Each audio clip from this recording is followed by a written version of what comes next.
Welcome to Your Inner Power with Krista.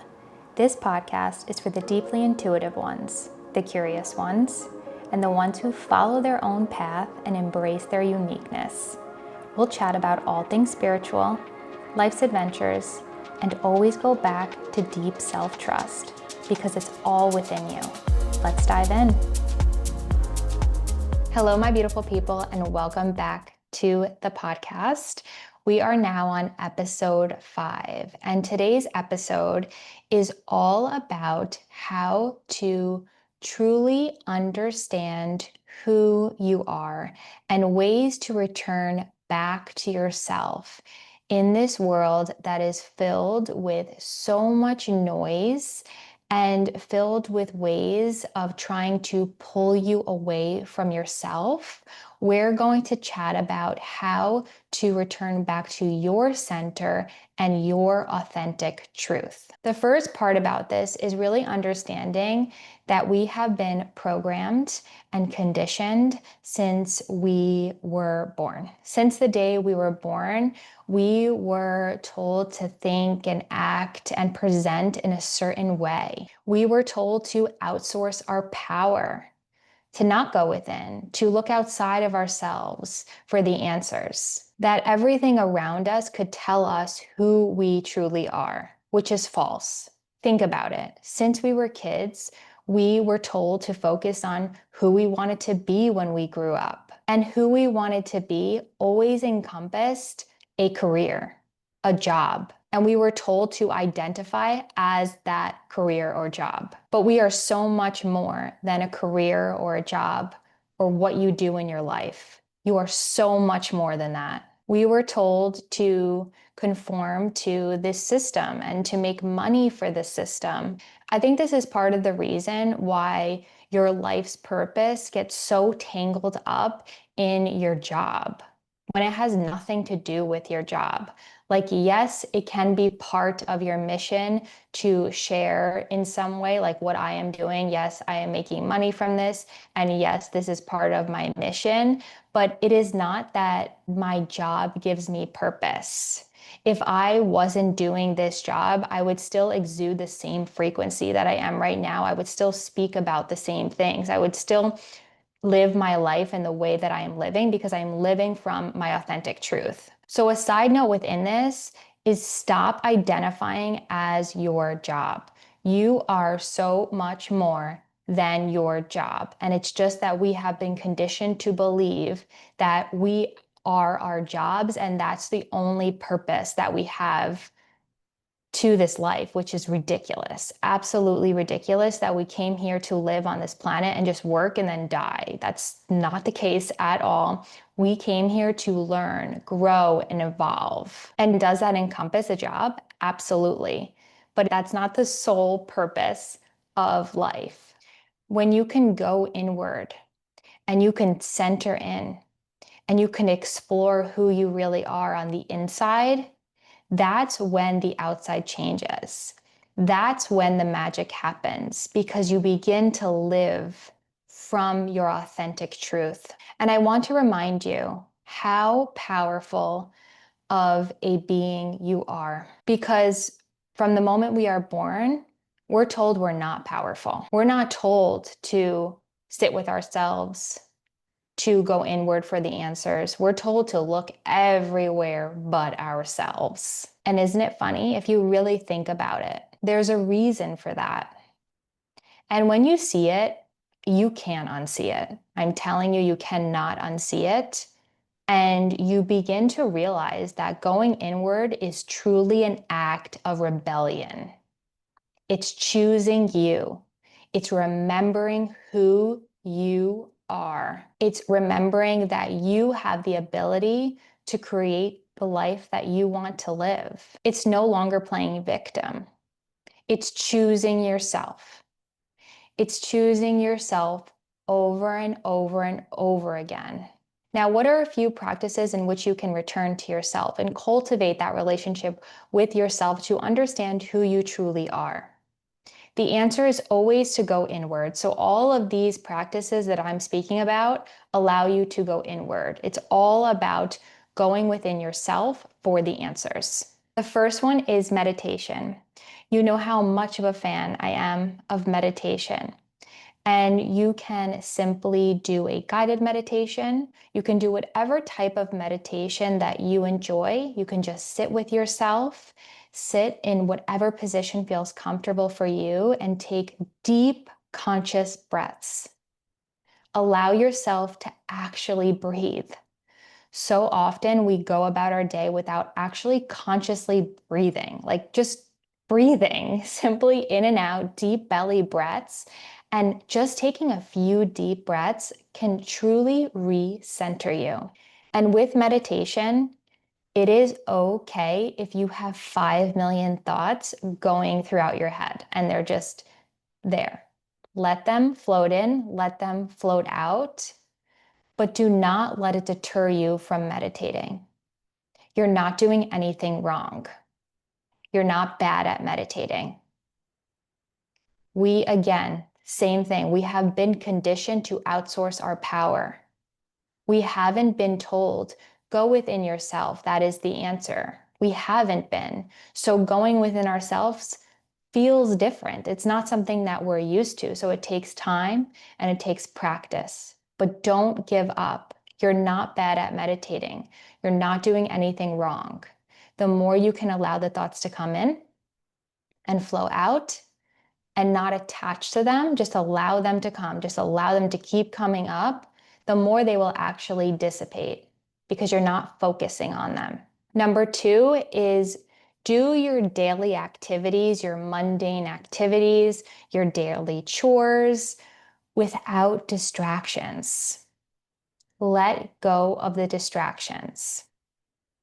Turn the TV off when you're washing dishes or when you're cleaning. Instead of listening to a podcast, turn it off. And it doesn't mean that you can never listen to a podcast. Obviously, this is a podcast right now, but it's just about consciously thinking about, well, I have been consuming a lot today, so maybe it's time to check in with myself and center in.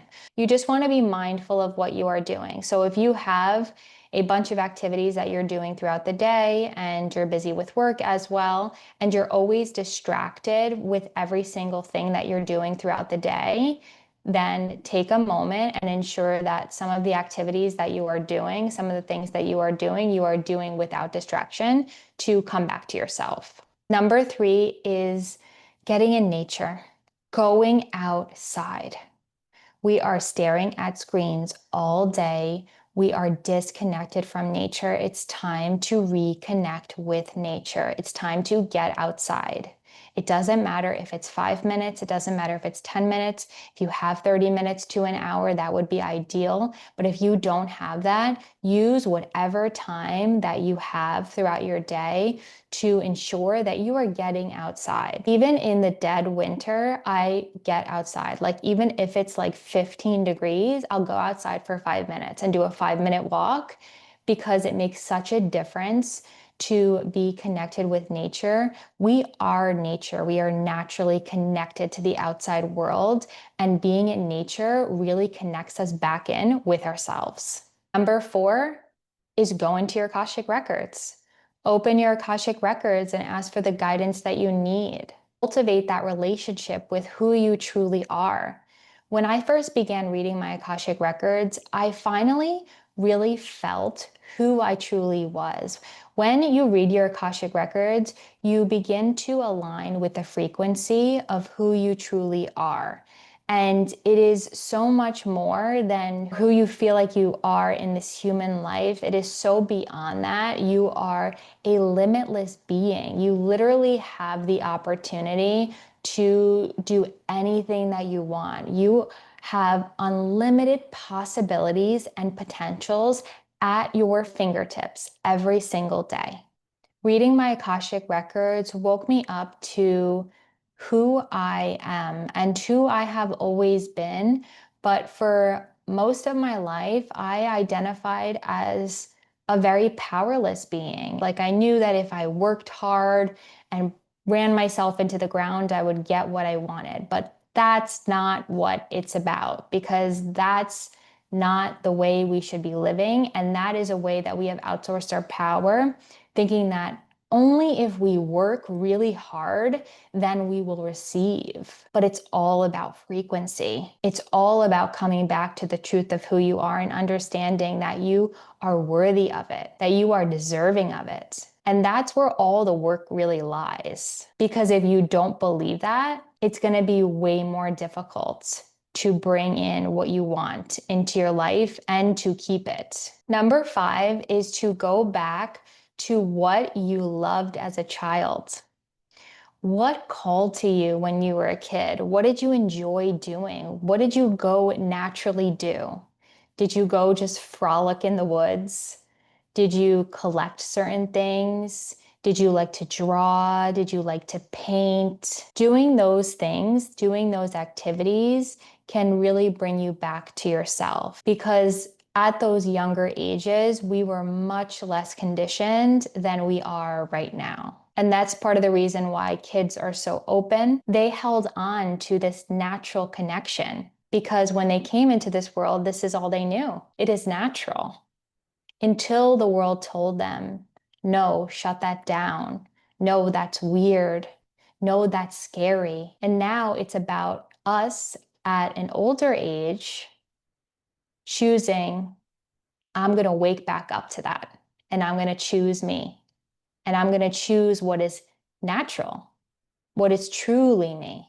Doing those activities can really bring you back, and you can even receive downloads when doing those activities. Like that's happened to me before, where it was almost like this activation when I began doing things that I loved as a child and choosing to do those things. Like just drawing again and going back to what I really enjoyed allowed me to connect in with this deeper version. And another part about this is the conditioning about always being productive, always doing something. So if you're drawing, if you're painting, oh no, you're not being productive. You're not making money. You're not doing something that can eventually make you money. You're just enjoying your life. You're just in the present.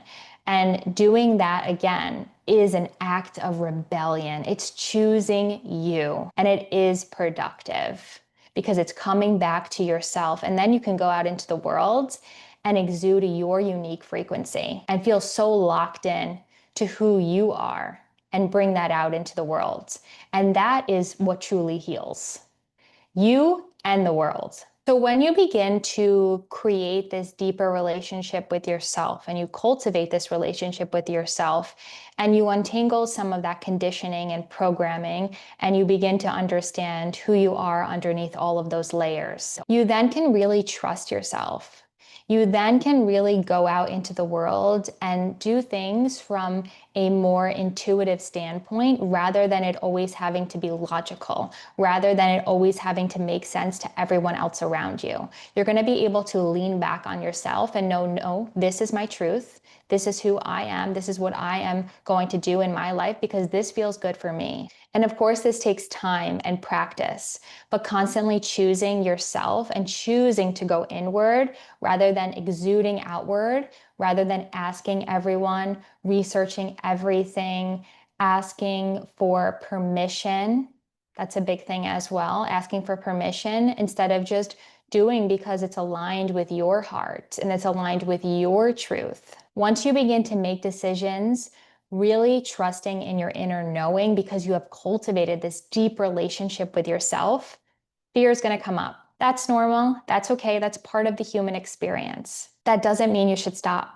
And that doesn't mean you're doing anything wrong. I promise you, it's okay that the fear is there. When I quit my corporate job, I absolutely had fear. When I pivoted my business from recipe content creation to Akashic Records reader, of course I had fear. Following your inner knowing doesn't eradicate the fear. It's just about holding the fear and doing it anyway. It's about knowing where you want to go and how you want to live and choosing that even when the fear comes up. Fear isn't bad and fear is okay.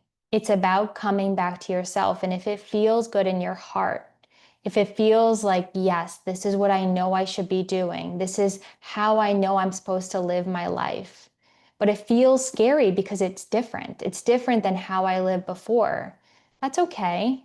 That's totally okay. But having this deep relationship with yourself helps you navigate when that fear comes up. You won't allow the fear to take over. You can hold that fear, you can have that fear will be there, but that deeper knowing is stronger than the fear. And that deeper knowing takes you to where you want to go, and you hold on to that and you use that as your compass. You don't follow the fear, because that fear is going to take you back.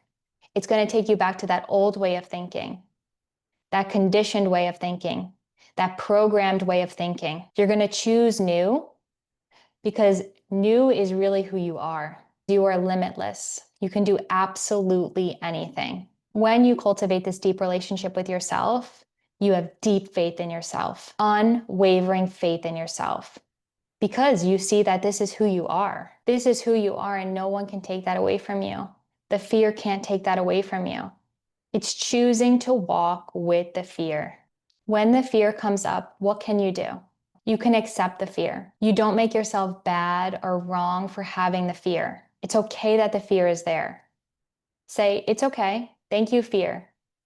I'm okay with you being here, but I know where I'm going. Trust in yourself. Hold that deep faith. Do what you need to move through the fear. Maybe you need to shake out the fear. Maybe you need to go do a workout. Maybe it's about some somatic work. Maybe you literally just have to sit back for a little bit and just allow yourself to be. Allow the fear to come up. Be okay with the fear. If anyone tells you that just because you're following your intuition, you have no fear, that's false. Just because you're following your intuition doesn't mean your life is perfect, but you're constantly choosing you. You're constantly choosing yourself, which allows you to live the life that you want to live. It allows you to be the highest version of yourself. I hope this episode helped you with very practical tips on how to cultivate that deeper relationship within yourself and how to go within, because this is what it's all about. I'm going to leave it here for now, but I will talk to you soon. See you in the next one. Bye. Thank you for tuning in to this episode of Your Inner Power with Krista. If this episode resonated with you, please leave a rating and review. This helps my podcast grow and reach new listeners. You can connect with me on Instagram at Krista Nastu. And if you're feeling called to go deeper, links to work with me can be found below. Until next time, remember, everything you need is already within.